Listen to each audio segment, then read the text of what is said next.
देखिए बच्चों, हम लोग क्वेश्चन नंबर 19 डिस्कस कर रहे हैं। ठीक है, अल्कोहल में 19 में इस तरह से H2CrO4 दिया हुआ है। ये आप जानते हैं कि CrO3 प्लस का H2O का कॉम्बिनेशन होता है और ये एक ऑक्सीडाइजिंग एजेंट, ठीक है, जो कि अल्कोहल को एल्डिहाइड या कीटोन में बदलता है। अगर 1 डिग्री का अल्कोहल है तो एल्डिहाइड, 2 डिग्री का अल्कोहल है तो कीटोन में बदलता है। ठीक है, और 3 डिग्री का ऑक्सीडेशन नहीं होता है। तो यहाँ पर गौर से आप देखिए तो जो दिया हुआ है रिएक्टेंट में वो 3 डिग्री का अल्कोहल है। ठीक है, और 3 डिग्री का अल्कोहल है और H2CrO4 दिया हुआ है। ठीक है, तो ऑक्सीडेशन होगा नहीं, तो उसके हिसाब से नो रिएक्शन भी देखिए यहाँ पर दिया हुआ है। लेकिन नो रिएक्शन करने से पहले हम पॉसिबिलिटी देखते हैं क्या है। देखिए बच्चों, यहाँ पर H2O दिया हुआ है तो सबसे पहला नंबर ये क्या करेगा, OH यहाँ से प्रोटोनेशन करके यहाँ से बॉन्ड तोड़ के और पॉजिटिव चार्ज बनाएगा।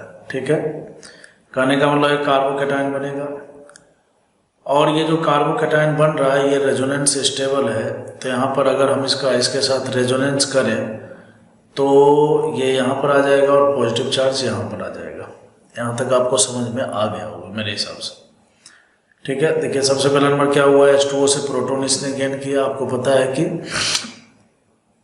न्यूक्लियोफिलिसिटी इसकी ज़्यादा है, OH की ज़्यादा होती है H2O से। ठीक है, तो ये OH क्या किया, यहाँ से प्रोटॉन को एक्सेप्ट करके H2O बना। H2O एक अच्छा लिविंग ग्रुप है, लिव हुआ, कार्बोकैटायन बना, कार्बोकैटायन को रेजोनेंस स्टेबिलिटी मिल रहा है, तो इसका जो दूसरा रेजोनेटिंग स्ट्रक्चर है वो ये हो गया। एनी प्रॉब्लम नहीं है।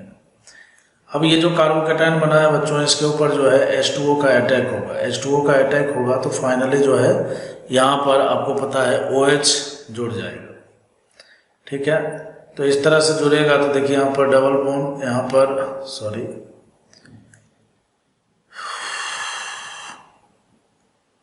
यहाँ पर जो है ये मिथाइल है तो ये मिथाइल ही रह जाएगा। ठीक है, और उसके बाद यहाँ पर जो है OH2 होगा, बाद में प्रोटॉन निकल जाएगा और ये बनाएगा OH। ठीक है बच्चों, अब अगर हम इसके ऊपर जो है H2CrO4 या CrO3 लगाते हैं, ठीक है, तो ये ऑक्सीडाइजिंग एजेंट जो है ये देखिए 2 डिग्री का अल्कोहल है, तो इस 2 डिग्री के अल्कोहल को ये किस में बदल देगा, कीटोन में बदल देगा और आंसर इसका B हो जाएगा। समझ गए बात को। तो 3 डिग्री के अल्कोहल का ऑक्सीडेशन नहीं हो सकता था, लेकिन हमने क्या किया, यहाँ पर देखा कि जो कार्बोकैटायन बन रहा है, कार्बोकैटायन में क्या कोई रीअरेंजमेंट करके और कोई प्रोडक्ट मिल सकता है, स्टेबल प्रोडक्ट। ठीक है,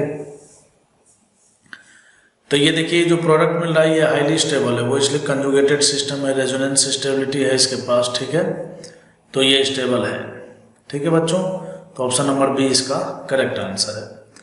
चलिए अब हम बात करते हैं ऑप्शन नंबर C के बारे में, क्वेश्चन नंबर 20 के बारे में। क्वेश्चन नंबर 20 में देखिए यहाँ पर COH दिया हुआ है, तो सबसे पहला नंबर जो है आपको क्या करना पड़ेगा, एक बार मैं स्ट्रक्चर बनाता हूँ इस तरह से। ठीक है, यहाँ पर है डबल बॉन्ड और यहाँ पर है C डबल बॉन्ड O और OH। ठीक है, यहाँ पर जो है देखिए मिथाइल लिथियम एक्सेस अमाउंट में, आपको पता है कि लिथियम जो है सोडियम के जैसा आयनिक बॉन्ड बनाता है, तो इसके ऊपर पॉजिटिव चार्ज और इसके ऊपर निगेटिव चार्ज। बेसिकली जो है ऑर्गेनोमेटालिक कंपाउंड जो होता है वो कार्बन आयन का सोर्स है। तो फाइनली जो है यहाँ पर जो है CH3 आयन जो है हमारे पास एक्सेस अमाउंट में। अब देखिए एक्सेस अमाउंट में तो क्या होगा, सबसे पहला नंबर तो एसिड बेस रिएक्शन होगा, यहाँ से इस ऑक्सीजन से ये एसिडिक हाइड्रोजन को निकालेगा, जैसे एसिडिक हाइड्रोजन को निकालेगा तो यहाँ पर बनाएगा कार्बन आयन। ठीक है, पहली बार। दूसरी बार क्या होगा, फिर से ये जो CH3 का जो दूसरा मोल है एक्सेस अमाउंट में, तो कोई कमी तो है नहीं हमारे पास, तो ये क्या करेगा, इस कार्बोनिल पर अटैक करेगा। कार्बोनिल पर अटैक करेगा तो ये खुलेगा O- के रूप में।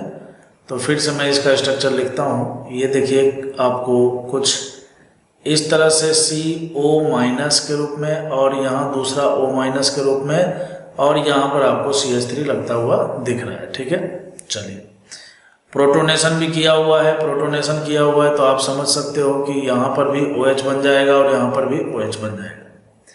अब एक ही कार्बन पर जब जब दो OH ग्रुप लगा हुआ होता है, ठीक है, तो आपको पता है ये एसिटल फॉर्म है और ये अनस्टेबल होता है, बाद में ये C डबल बॉन्ड O में कन्वर्ट हो जाता है, ठीक है। यहाँ से H2O रिमूव हो जाता है, ये H2O इस तरह से रिमूव होगा और C डबल बॉन्ड O में कन्वर्ट हो जाता है, ठीक है। तो खैर आप ये सब जानते होंगे। तो फाइनली जो है, फाइनली अभी देखिए आपको ये जो है प्रोडक्ट यहाँ पर C डबल बॉन्ड O और ये C डबल बॉन्ड O और CH3 में बनता हुआ दिख रहा है। बोले तो ये एक प्रकार से मिथाइल कीटोन बन गया, ठीक है। चलिए बहुत बढ़िया। तो यहाँ से देखिए ये जो प्रोडक्ट हमें मिला है ये हो गया A, ये हमारा प्रोडक्ट नंबर A है। अब कहता है इस प्रोडक्ट नंबर A पर जो है I2 प्लस NaOH करना। I2 प्लस NaOH का मतलब यह हो गया कि आपको हेलो फॉर्म रिएक्शन करना है, ठीक है। तो आप जानते हो कि I2 प्लस का NaOH में, ठीक है, I2 प्लस का NaOH बोले तो OH माइनस जो है सबसे पहले नंबर क्या करता है, इस वाले पोजीशन से यहाँ से हाइड्रोजन निकालता है, कार्बन आयन बनाता है और ये कार्बन आयन क्या करता है, आयोडीन पर अटैक करता है, ठीक है बच्चों। और ये स्टेप जो है ना टोटली 3 बार होगा। जब ये 3 बार होगा तो फाइनली जो है यहाँ से देखिए C डबल बॉन्ड है ही और ये C डबल बॉन्ड O और ये CI3 में कन्वर्ट हो जाएगा। देखिए OH माइनस यहाँ से हाइड्रोजन निकालेगा, कार्बन आयन बनाएगा, आयोडीन पर अटैक होगा, एक आयोडीन जुड़ गया, दूसरी बार अटैक करेगा, हाइड्रोजन निकालेगा, एनायन बनेगा, फिर आयोडीन पर अटैक करेगा, 2 आयोडीन। तो ऐसे ऐसे यहाँ पर जितने भी हाइड्रोजन है सारे हाइड्रोजन CI3 में कन्वर्ट हो जाएंगे।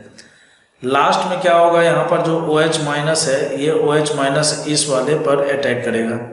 तो जब यहाँ पर अटैक करेगा तो फाइनली जो है यहाँ पर SN2TH, ठीक है, मैकेनिज्म के हिसाब से ये पहले ऊपर जाएगा। हम जानते हैं डबल बॉन्ड का स्ट्रेंथ ज़्यादा होता है तो ये दोबारा री अटैक करेगा इसके ऊपर और यहाँ से ये बॉन्ड टूटकर बाहर चला जाएगा। तो फाइनली जो है आपको देखिए यहाँ पर क्या दिखेगा, यहाँ पर डबल बॉन्ड है और ये बच्चों आपको COO माइनस बोले तो OH के रूप में ऐसा दिखा और उधर दिख गया हमें CI3 और ये टूट कर गया है माइनस, ठीक है।